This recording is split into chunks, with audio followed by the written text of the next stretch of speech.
Hi guys, I'm back again. This is evening broadcast.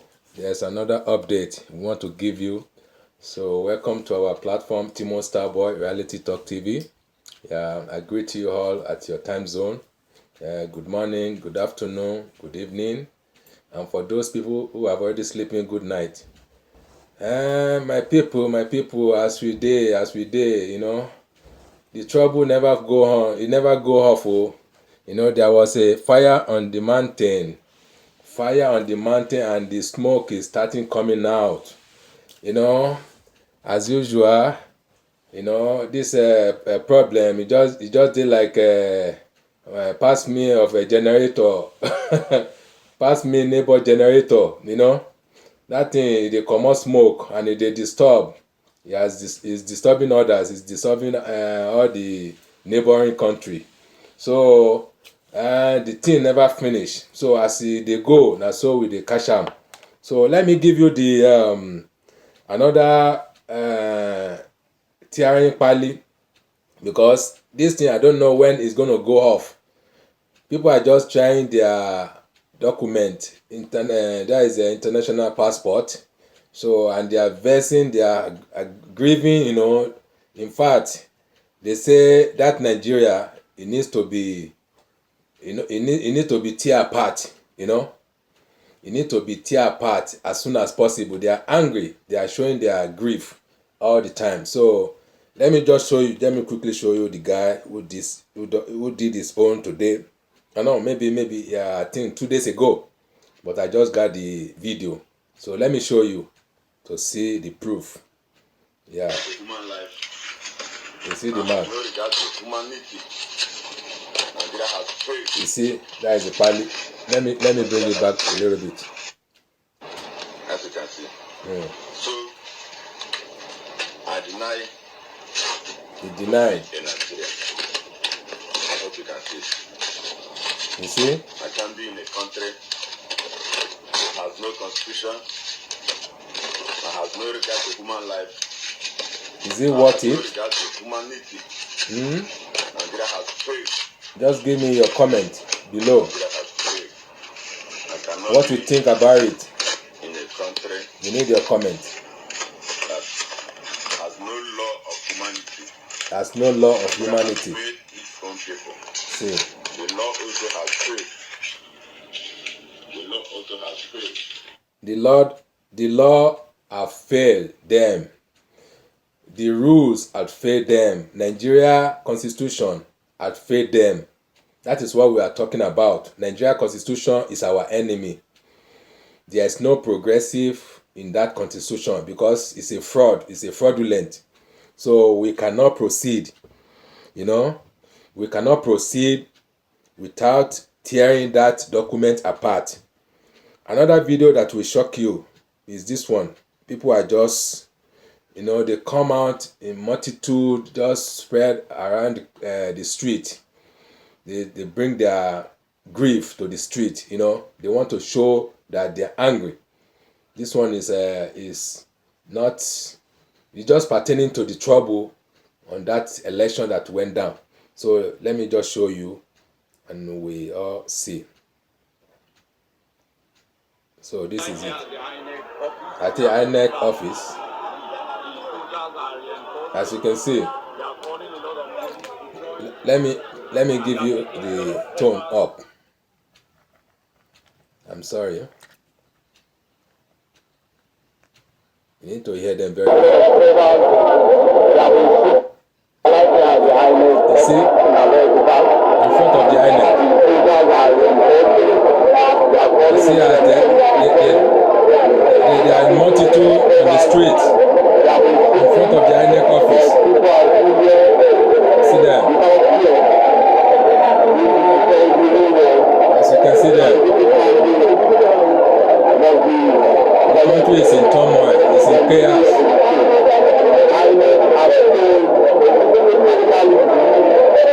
The country is in turmoil, it's in chaos. The country is bleeding.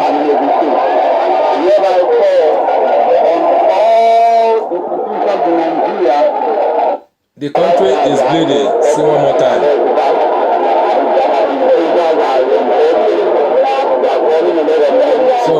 to stop? Who is going to stop all this? Tell me what you think.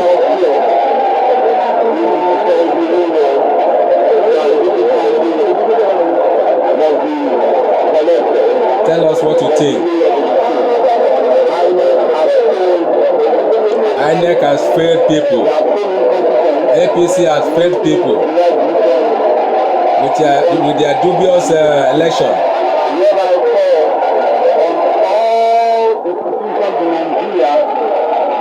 So that is it. That is it. Inec had failed people. The APC had failed people. Buhari had failed people. That is the talk in town. That is the talk in town. Inec had failed us. Inec had failed the people. The Buhari APC had failed the people. So, who is going to quench this fire that is on the mountain? The mountain is bleeding. The mountain is bleeding of fire. The country of Nigeria is bleeding. Who is going to rescue it? Who is going to rescue it? We are fed up. We are all fed up. We want a rescue team. We want a rescue team from all over the world, because we are tired of all this shenanigans, all this their atrocity. So, my people, the question is, when all this trouble is going to go down? When all this fire is going to be quenched? When all this smoke will go away? My people, I'm asking you. We all have the answer to the question. We don't need to be sit back and be relaxing and pretending that nothing happened. So we all have to solve the problem. This is our problem. We need to solve it as soon as possible. You hear what I'm saying? We need to solve this problem. And another way to solve it is to tell these people, this our so-called politician, this our devils politician, they should pack their load and go away. They should pack their load, they should pack their things and go somewhere else. Enough is enough. Enough is enough. So let me give you another video, the one that will shock you most, because this one is an interview with the Inec officers. You know, they spill the beans. They talk, you know, they give the talking to the talking. They give the talking, they give it out. So let's hear from them. I'm sorry, let me just search. This one is okay, maybe it might be this one.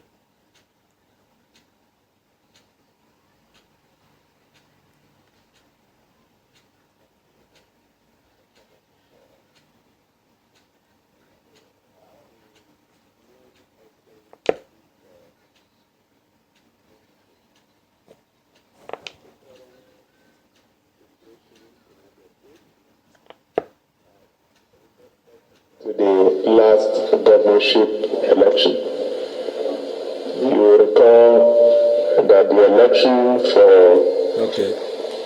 governorship and House of Assembly held on Saturday, you can see, the 18th of March 2023, let's hear. across up to 28 states in the Please share our program. Share. God will bless you. One of them. In Jesus' name. It's very important to share. And leave your comment below. Before the election, We want your comment. my press engagements, We want your comment. I had said that It's very I had urgent. credible intelligence Very important.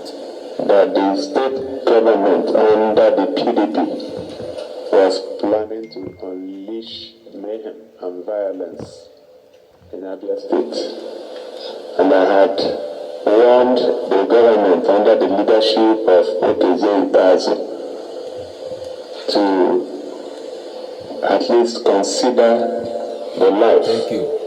and properties of people living in Abia and call out the violence and dismantle the plans to rig the 2023 election.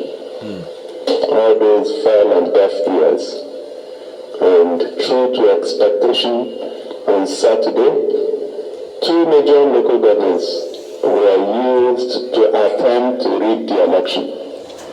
One of them is Isiananga North, where the candidate of PDP comes from, and the other one was Obinga, where the present government comes from. On that day, mayhem was released, and every attempt was made to rig the election. People resisted them, and then at the end of the day, the Obinga Collation Center, located at the local government headquarters, was under siege by armed men, thugs, miscreants, and all sorts of human beings. They made attempt first to bring in doctored results to the collation center. They were resisted by our agents. So what they did was to descend heavily on the major agent of Labour Party and beat him to pulp. He passed out, and they took him out of the collation center and left him for dead. Dr. George Chidozie is his name, and he's a medical doctor. As we speak now, he's lying critically ill in a hospital in an undisclosed location in Abia State. So, with that amount of violence unleashed, some of the people took cover and they took over the collation center. Along the line, they found that the Inec staff that worked there, particularly the returning officer or the collation officer and the EO and a few ICT staff of Inec resisted them. So what they did was to hold them hostage for about 36 hours.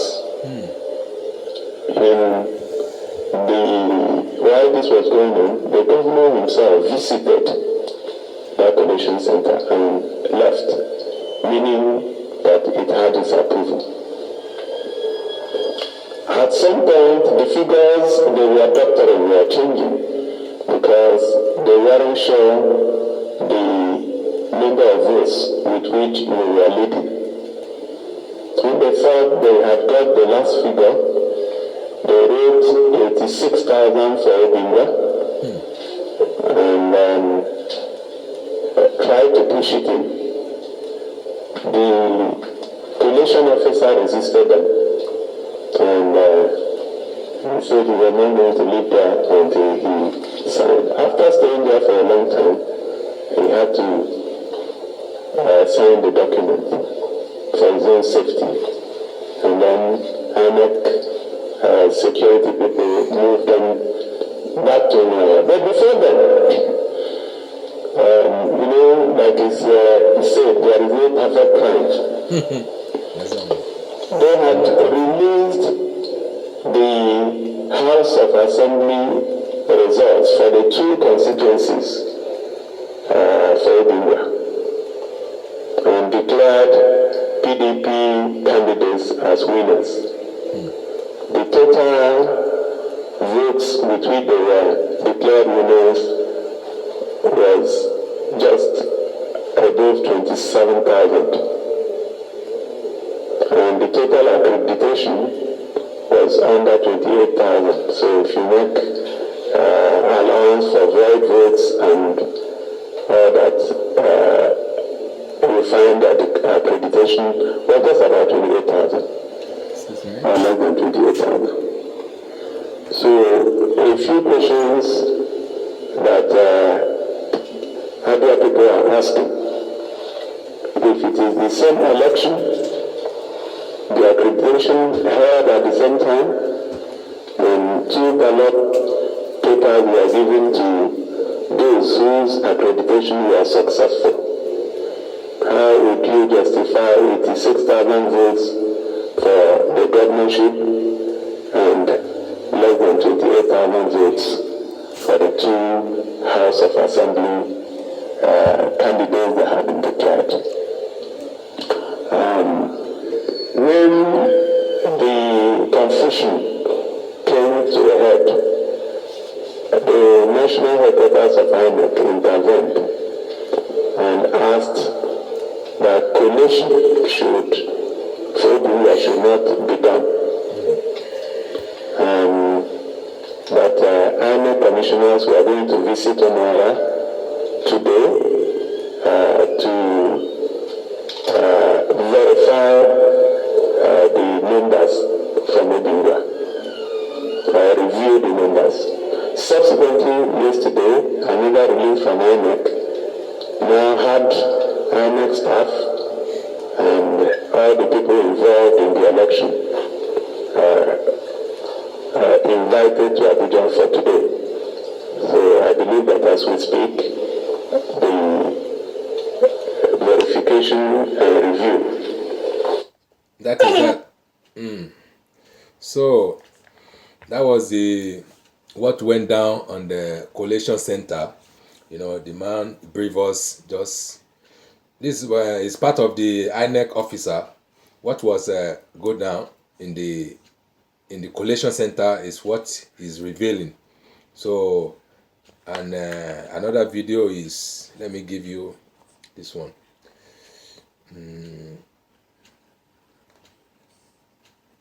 Video is many here, so many, you know, so many. Okay, this one is hold on. We have many videos. Okay. The places they speculated, violence, voter suppression, intimidation, and awarding of contract to produce INEC documents to not just members of APC, but even people running for that office. Yes, my people ask the heart. You don't have Be you.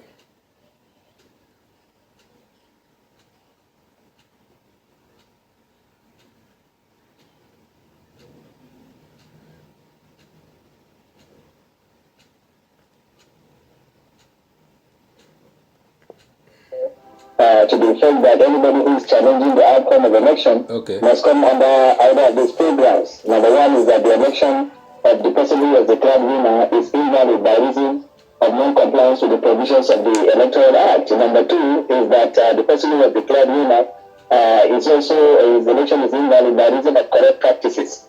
The third one is that the person who was declared winner was not fully elected by the lawful votes of the majority of Nigerians. And of course, the third one is that the person was the fourth one, the person was declared winner is not qualified. Now, we have covered all of those grounds in our applications, and we have a case that we can make to the code. For example, if you look at non-compliance with the provisions of the Electoral Act, I mean, everybody in Nigeria knows what INEC told us when they set the bill running.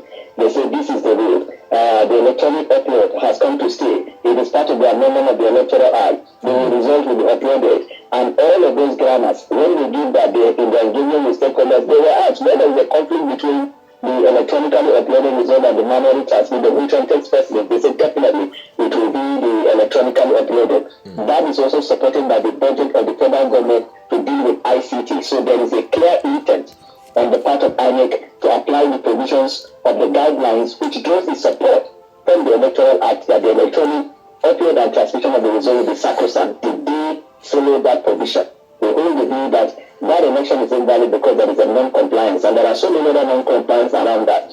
Number two, this is an election where you saw corruption and corrupt practices in terms of vote buying, covered by the media, covered by video, covered by audio, even the law enforcement. The third one is that the person who was declared winner was not declared by the local vote of the majority, but not by the vote of the local majority of the country. This is where the committed what I call 21st century criminal conduct, even though it is not in the criminal law, where they use the advent of the electronic transmission of results as a reason to perpetuate corrupt practices in terms of manipulation of results all across the country in one swoop, and take that hard copy to INEC so that INEC now use the results they were holding in their hands to declare. All you need to do is to look at their IRA. So now they have finished uploading the IRA. If you look at it, you see that the result that was announced totally inconsistent with what you see there in the IRA. So he was, by the time you do plus and minus and you take everything out, you discover that their victory cannot be sustained. Don't forget also the provision of Section 130 of the Constitution, which also says that even when you think that the person has scored a local majority, there is still a test too. Has he scored 25% in the FCT? I know they can advise themselves, but they never did. And then the last one, which is very, very critical in my view, is the issue of qualification. And you can see that we probably in the course of this our campaign, we have appeared in your studio where I was having a back and forth with Francis Kiamo about the certificate of that candidate. So there are lots of controversies around the certificate. Some people have stayed to further to get a conviction in America and whatever that person can be. So all of these things are part of the many more reasons we have gone to the court. But the only one request we have, Mr. Sharon, and the request is for the courts in the land to abide by what they say from the beginning, that the court is about time to depart from technicality and focus on substantial justice. Substantial justice is whether the thunder comes down or not. We must come down to the case of who scored the local majority vote. No procedural area of law should invalidate substantial determination of this matter. What is the premise of our prayer? Because if you look at Africa, you will see that democracy, there is an attempt supported by the global community to deepen democracy in Africa. It has happened in Malawi, it has happened in Kenya. These are places where before now we would have heard they say Supreme Court will never annul themselves. It's the tradition you see in Nigeria when people say Supreme Court has never annulled. You have to speak on your mouth. Hold on. Take your popcorn, take your drink, sit back and see. In the face of overwhelming evidence, the Supreme Court will hold your case and sustain it. This is the belief. Our prayer is that technicality should not be used. Substantial justice will be given to this case.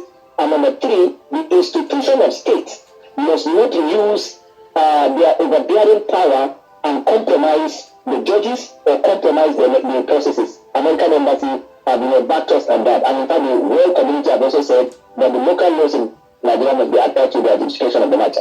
So you were telling us the details of the petition against the declaration of Bola Tinubu of the APC as the president-elect. What are the other things that we need to know as far as the challenge that you and your party have thrown to the court?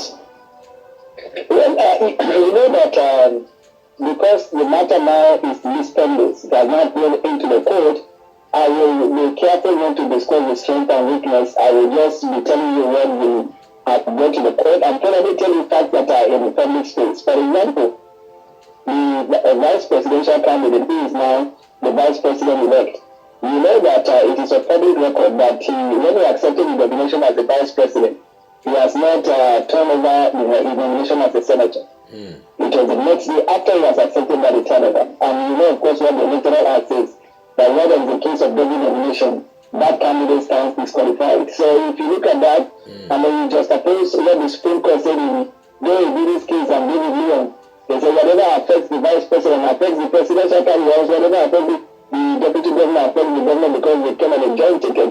So even on that qualification too, they will not get up. And by the time you make their qualification of, then the person who scored the highest, the next person who scored the highest vote now becomes the winner of that election.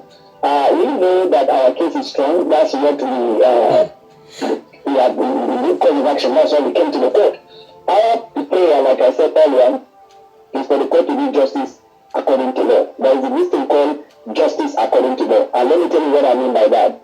You may have heard that the Supreme Court is a court of justice, but also the court of public policy. You see, when it comes to determining election petition, my view is that the court should wear the gown of law and justice and keep aside the issue of public policy.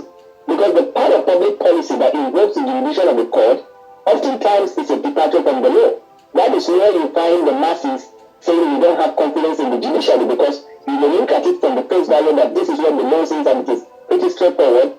But then the court will look at probably it's an existential issue, other issues that they feel, okay, this will define the polity, this will maintain peace and all of that. So oftentimes when they operate, when they function as a code of public policy, no criticisms have come on them than when they operate as a code of law and substantial justice. And they have said it over and over and over and over and over again in plethora of cases that the court, the Supreme Court in particular, will look at substantial justice, determining who scored the majority of the votes. In other words, going into the main substance of the matter as against using procedure and to knock off a petition or procedure in order to shy away from looking at it holistically. That's our prayer.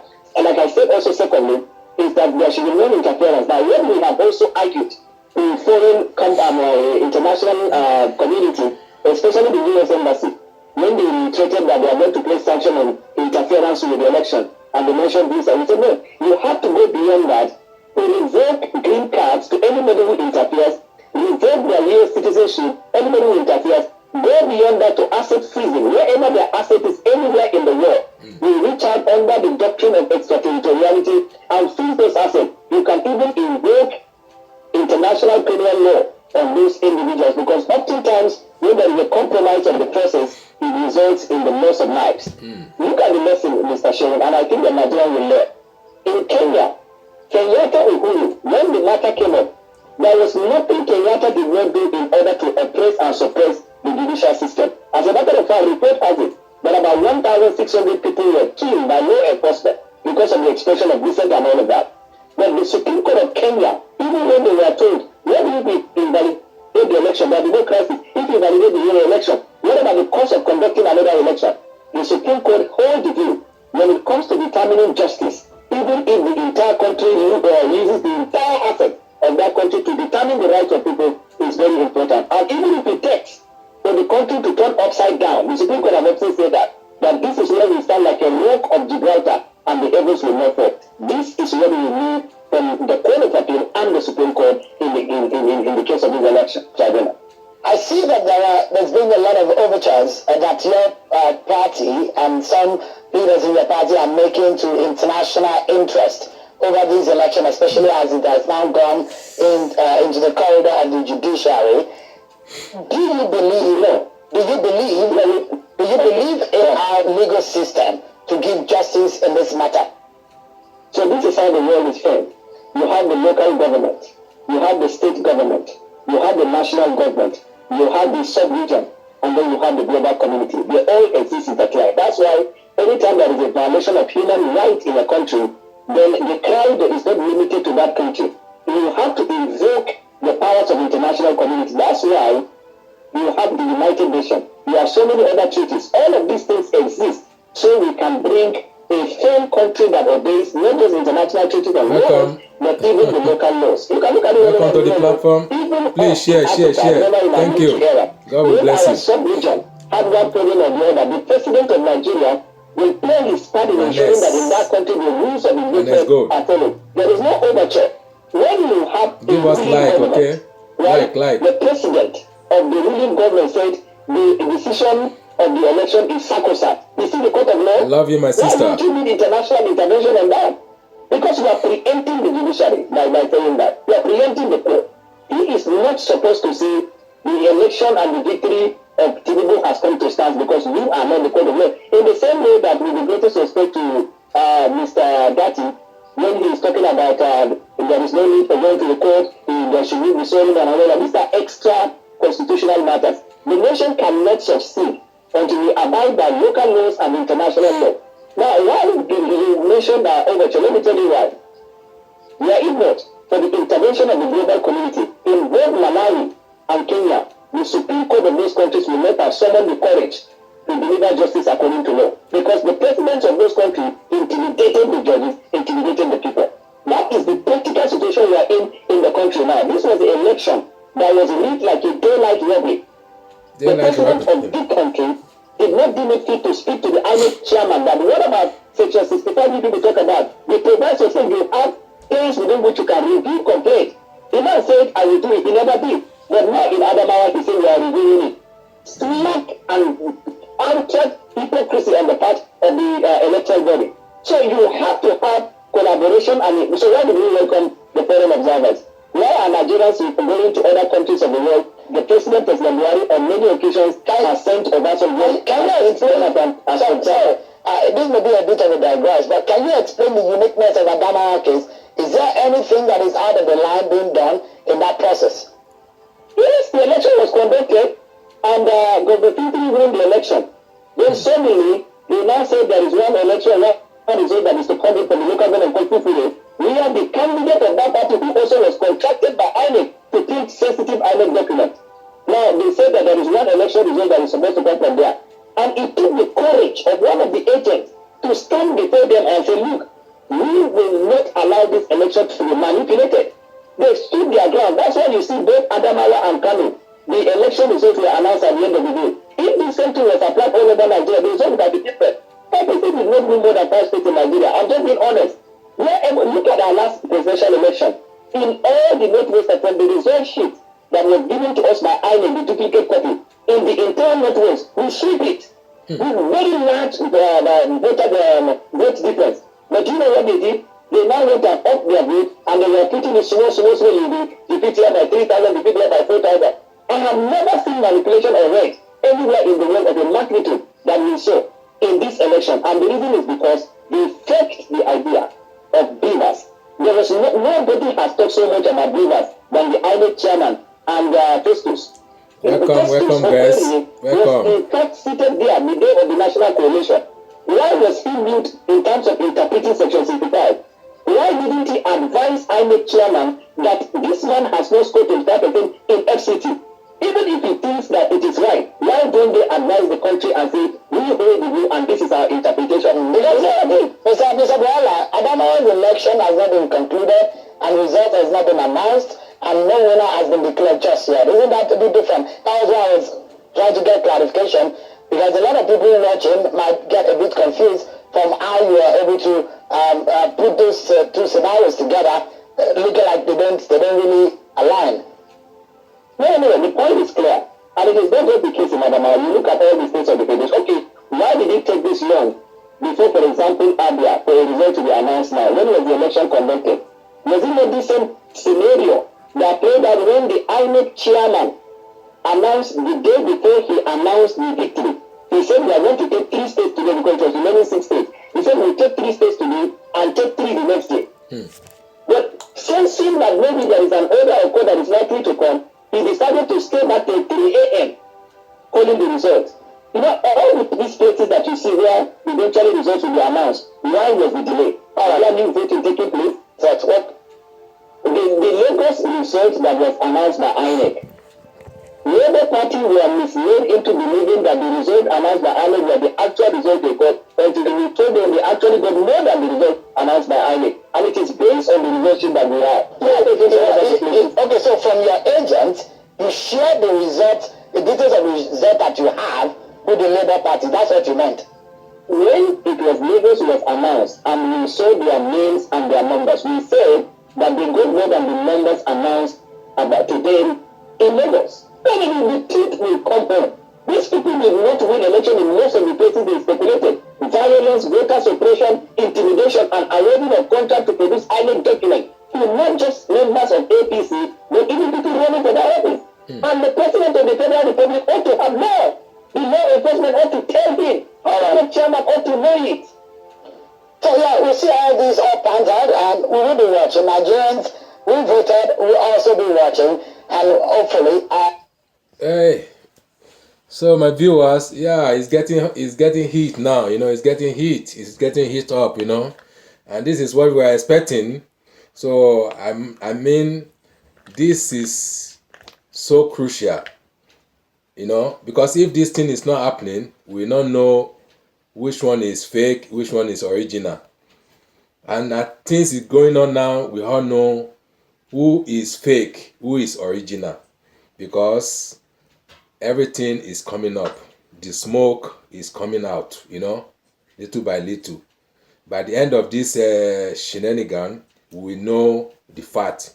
We know where Nigeria stand. So let me quickly give you another video. This one is the last one. So, and we pack up for today. This one is from Arise TV, from Rufai, my guy. Rufai is my guy, So he talks a lot of sense, and I love the boy. I loved him very much. I love him. Action Alliance, Solomon Okongwa. I love you so much. You are my guy. Hold on. Okongwa, an allied proposed movement, APM Chichioje, have filed for as the curtain falls on the time frame for filing of petitions against the outcome of the February 25 presidential election. The presidential candidate of the Labour Party, Mr. Peter Obi, and People's Democratic Party, Alhaji Atiku Abubakar, Action Alliance, Solomon Okongwa, an allied proposed movement, APM Chichioje, have filed for the nullification of the declaration it's only the guy that is spoke All Progressive Congress as president-elect that media. National Electoral Other one, they are just keeping their articles for the list with his petition filed on Tuesday in Abuja, although details of the application by the PDP were yet to be made available. Atiku and his party have since... I said it again. Only the Rufai doesn't care. He doesn't care about anything. His heart is so pure, like me. It's so pure as snow. So white as snow. He doesn't care about maybe somebody is threatening him or they want to get him killed. He just spoke his mouth. He spoke the truth from his mouth. It's different, totally different from others. Because others, they are just dribble around the corner. They are just, circle the topic. So you need to come out. Come out. If you are really a man, come out and speak. Don't be afraid of any human being. Only afraid God. The God who created you, who can kill you and wake you. It's not this ordinary person or the ordinary human being that they can kill, but they cannot wake. They can only kill the body, they cannot kill the soul. So that is number one thing you need to know, So I love this guy. He speak straight up and advise them, give them what they needed, So I give bravo to you. I give you bravo, Thank you for enlightening the youth. Okay, let's go on. The entire process that led to the emergence of Tinubu as president-elect. Meanwhile, Obi yesterday asked the Presidential Election Petition Court, PEPC, to declare him as the authentic winner of the February 25 presidential election. Peter Obi has already hinted at what his team of lawyers will bring to the table. If you want to contribute, you are allowed. Give your comment. Your comment is very welcome, and we treat it very respectfully. Share our program. Share. Presidential election petitions are filed 21 days after announcement of the results. Don't be a silent watcher, please. Within which to dispose of just say something. Atiku Abubakar, People's Democratic Party (PDP), your contribution is welcome. Runner-up behind winner Bola Ahmed Tinubu of the APC is already contesting the declared results in Nigeria's keenly contested election of recent. But Peter Obi, who emerged third, is by far the most vocal of all four top contenders who were in the run-up for Nigeria's top job. The electoral traction which the Labour Party presidential candidate had gained in recent months was largely due to the huge activities by its popular supporters known as the Obedients. Though the case shifting to the courtrooms now is a different ballgame. Key among the submissions in Peter Obi's petition is INEC's computation and declaration of results, including the announcement of Bola Tinubu as winner, which he claims did not comply with INEC guidelines, and as such affected the votes meant for the Labour Party. The Labour Party candidate is also contending that at the time of the conduct of the presidential election, Tinubu was not qualified to run due to a pending lawsuit against him, and for his running mate, Kashim Shettima, who was still a serving senator when he ran for office, he alleged that it is in clear breach of the Electoral Act. Can you imagine? Someone is in the Senate, never done with the Senate, the one position, and is still contesting for, this is gullible now. It's totally nonsense. You are self-centered, selfishness. That is what we say. No selfishness in our judiciary. You cannot be taking everything, taking all. Say you have to acquire everything to you. That is selfish. You are still in Senate, and the law say if you are in Senate or in a governor or anything, you should drop one for one. But you want to acquire everything. Shettima, you are only. You are thief. Anyway, you are a leader of a Boko Haram. So what do we expect? What do we expect? You gang up with this Bola Ahmed, another armed robber too. When you stole something that is belong to somebody, the property that is belong to somebody, and now you are pleading for peace. Who does that? Where did that occur? Where did that happen? Tell me, which country did that happen? In fact, all of you should be packed away inside the jail, including your president, that dumb president.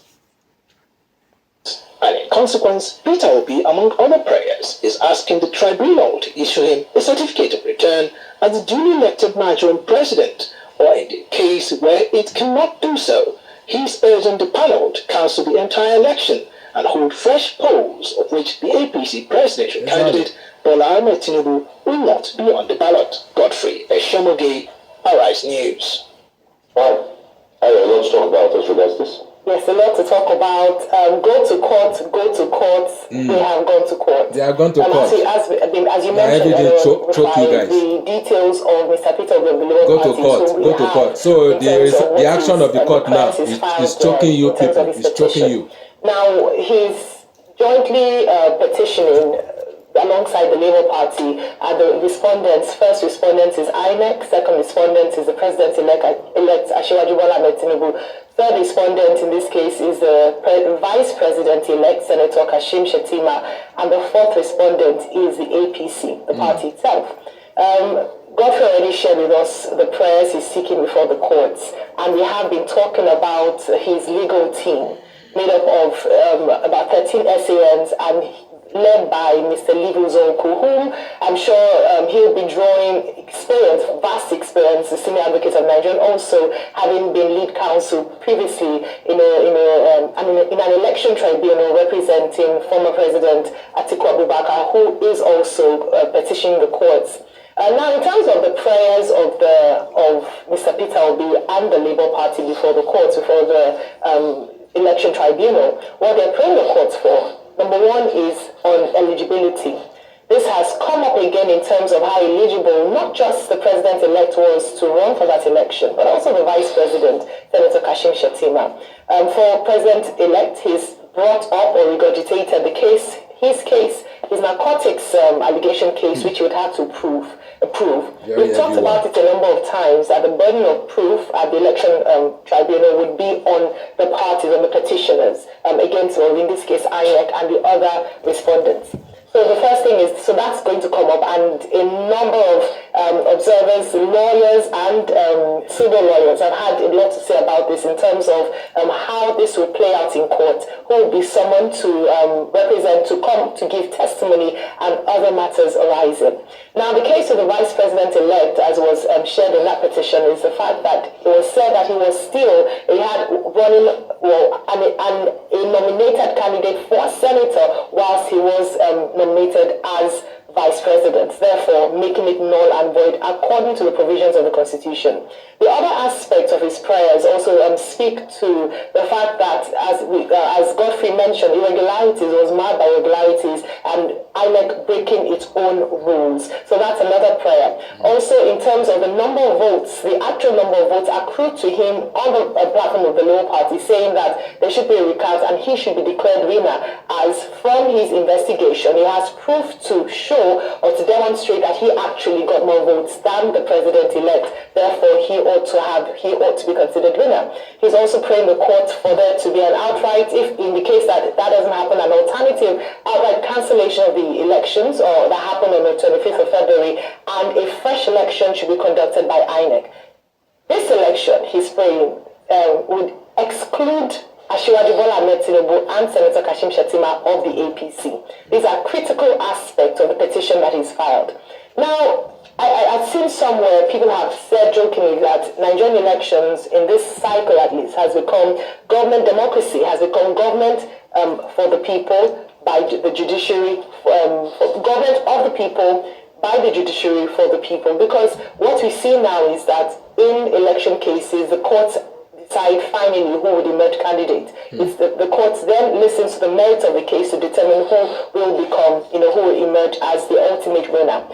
What Nigerians are looking forward to, despite all that has been said in terms of the judiciary, fairness, integrity of the judiciary, is that we're looking forward to a fair trial, not a media trial, but the merit of the case being weighted so that the wish and the will of the Nigerian people would be ultimately what would emerge. And that's what we, as a people, are praying the courts to consider.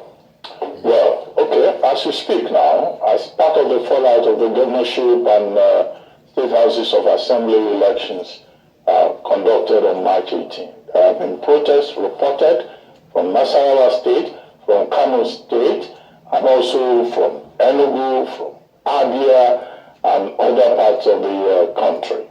But the question has been, the message has been, that all aggrieved parties should seek redress through constitutionally provided means. In other words, seek redress through legal and constitutional means by going to court and not take the laws into your hands.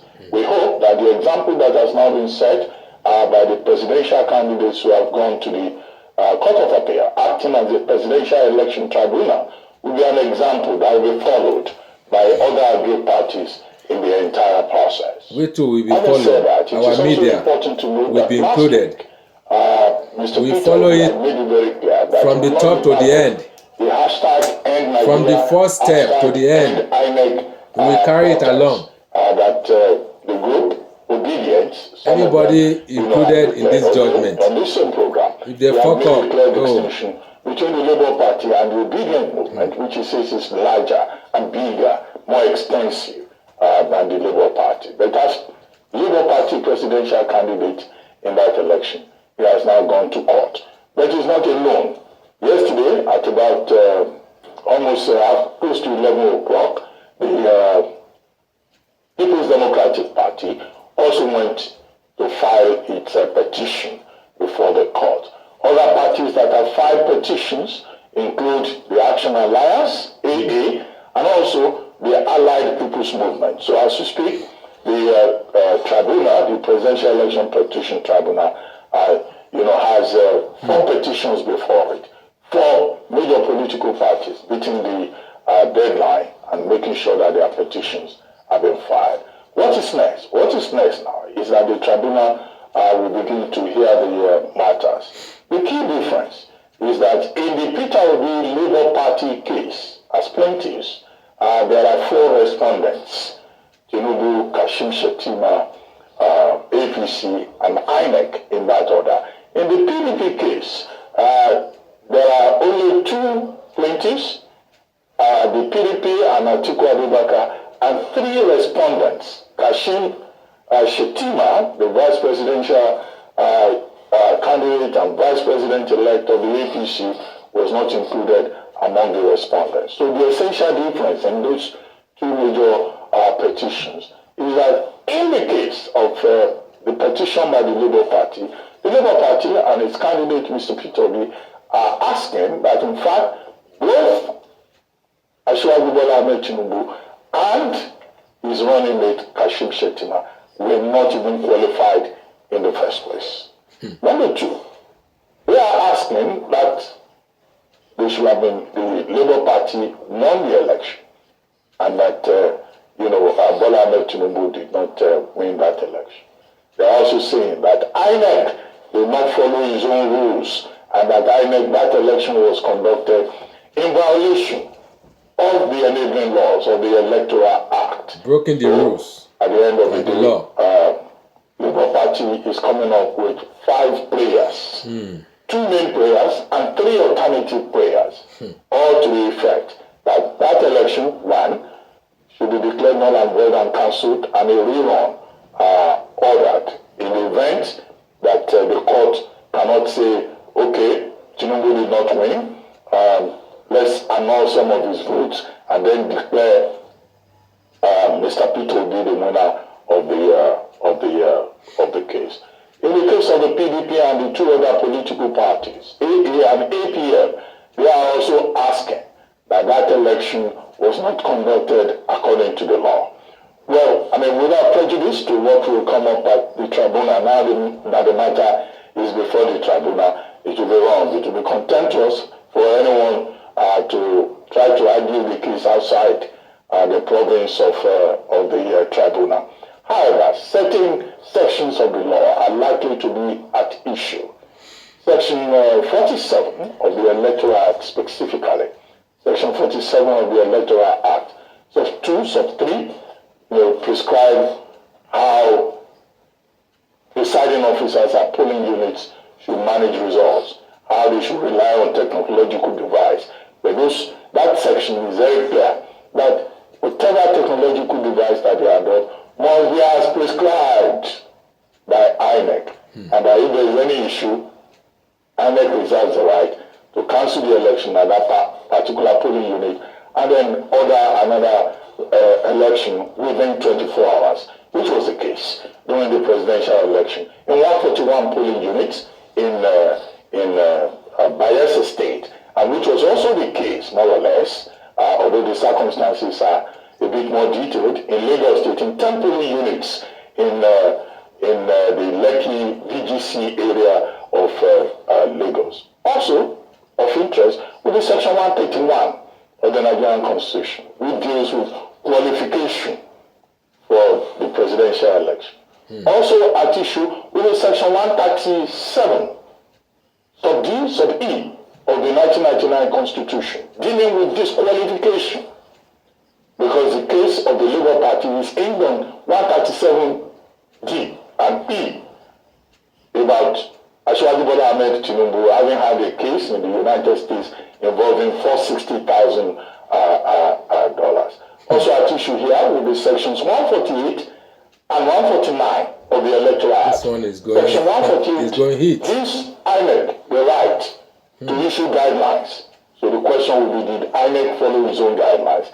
Section 149 says where anybody is agreed that it has not followed its own guidelines, the place to go is a court.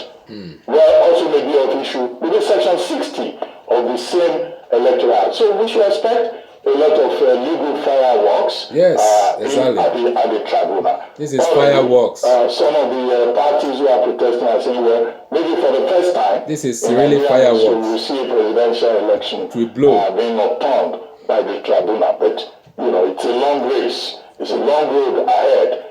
This is just the beginning of it. But what is important is that the various gladiators have chosen the option of seeking redress in a peaceful manner through the courts, and the burden now, the heavier burden, will be on the judiciary to ensure that justice is not just done, but it is seen to have been done. All right. Finally, we're in court. Yeah. But I think the bone of contention why people are going to court is how the elections were conducted, the process. And I remember, and I'll try to summon the story of Abel Mutai. I'm sure you're going to ask me, what will a Kenyan runner do as regards election petition in Nigeria? A lot. Abel Mutai had a very interesting story. He was running at a marathon. He was close to the end point, but because of the signage, he thought the race was over. So he stopped for a bit. But another Spanish runner kept on pushing him and urging him to finish. And when the Spanish runner was asked, why did you push him to the end? You could have won the race. He stopped running. He didn't see the signs. And he said, no, it is only justice that will allow me to do that, because if he had continued, he would have won the race. But I want to build a community where we do things rightly. And that's the correlation here. The reason why these petitioners are going to court is because they want to challenge what happened as regards the system, the irregularities as regards the electoral process. 4 parties have gone to court. 4 political parties. Peter Obi of the Labour Party, Atiku Abubakar of the PDP, the APM, and other political parties in there. And what are they challenging? The process. What part of the process they're challenging? The coalition of results. They sought 4 release, like the Labour Party, for instance. They talked about Tinubu's $460,000 drug case for future in America. They talked about the fact that Shatima was a senator when he was made a vice presidential candidate. They also talked about the process itself, where they challenged the coalition. They also talked about Inec violating various ex parte order, despite 5 different letters written in March to Inec to be able to allow them see and access the materials, but INEC didn't do the same. They also enumerated the fact that INEC did not even give them the full viewing of the materials they wanted. In some cases, they said some of the materials and the forms were not available. They now went further to challenge the coalition of the results. They talked about Rivers. They talked about Benue, claiming that their candidate won in Rivers and in Benue, but the votes, were manipulated to favor the opposing party. They talked about their own empirical facts. And for them to be able to defend this case, and furthermore, they talked about that sticky 25% in Abuja. For them to be able to defend the case, they talked about the fact that they'll have witnesses like people that will have representatives from the Amazon Web Services. Amazon Web Services is being mentioned here because the INEC servers hosted on the Amazon Web Services, AWS. They talked about forensic experts as witnesses. They'll also take clips from television and newspaper entries as regards the electoral process. And they have a pool of witnesses, and it was also contained in the oath, about a 100-page document. In all of this, they have put their case forward, challenging the process. I'm excited about this process because the very first time we're going to have an electoral petition that will deal with technological outplay as regards the process. So our courts and judges, will they be equipped enough? I will trust them to be able to look at the technological detail, because it's going to be about a lot of forensic analysis and looking into the process and what emerged. That will also be part of forensic thumbprints, places where you have multiple voting of one thumbprint voting so many times. All of that are going to be looked at. Exactly. So we will see the display of this. These have been filed in the Court of Appeal, and we all know how the process goes. Definitely, if they are not content, people definitely get to go to the Supreme Court before this is made. But most importantly, apart from the court process and apart from our lords and judges, and like a lot of Nigerians said, the whole eyes of the nation is upon our judiciary now. Exactly. So the whole world, interpret them and give justice. They cannot escape it. They can't. Apart from all of this, the whole world, they are watching. Because I've also been seeing a lot of statements attributed to people that after elections it's time to heal. Yes, it's time to heal, but you cannot heal without justice. Yes. There are people that their heads have been broken. They're still in the hospital. Kudos to you, Saturday. There are people that the hurt is so much. Somebody called me yesterday that he went to 15 different condolence visits in River States because of people that have been killed. From one family alone, 2 people were killed because they're polling agents. We can't heal without justice being done for those people. What's a tragedy? We want the collective development and the prosperity of our country to shine bright, but it must be based on justice. Exactly. And like I always say, it is righteousness that exalts a nation. Sin is a reproach to any nation. Yes, so you set it up. So let me put a little bit lotion on this topic. You see, my people, it is all of us were into this. All of us. It doesn't left anybody aside. We're into this judiciary, this law something, this case. We will pertain anyhow it fits. We make sure the justice served. The justice served correctly. There is no mago-mago. We don't want mago-mago. Do it transparently and do it as good as it is. So that you don't want any katakata, any unnecessary war among others, So our judiciary system should be work well, should be perfect. There's no sideline, no my party or my family, no. Because that is why the justice is blind. They blindfold the justice not to see anything. You cannot see your mama, you cannot see your papa, you can't see your son or your daughter or your wife. She blindfolded and take a sword, After blindfolded, take sword. So anybody can cut. So that is what we want. We want straight justice to be done so that we can move on. We can move on for good for our life, So tribunal, do well. Do well in this case so that they will not brush your ass, anyhow. They will not take pant from your yash. You do well, and do good. So that is all I have. So thank you, my viewers. Thank you so much once again. I love you all. Continue to be supporting us. Share our program and leave your comment. Your comment is very welcome. We will treat you in a respectful way. Please make sure you share and like if you are enjoying our program so that we will continue to be updating you. So have a nice day. I love you all. Mwah, mwah, mwah. Cheers.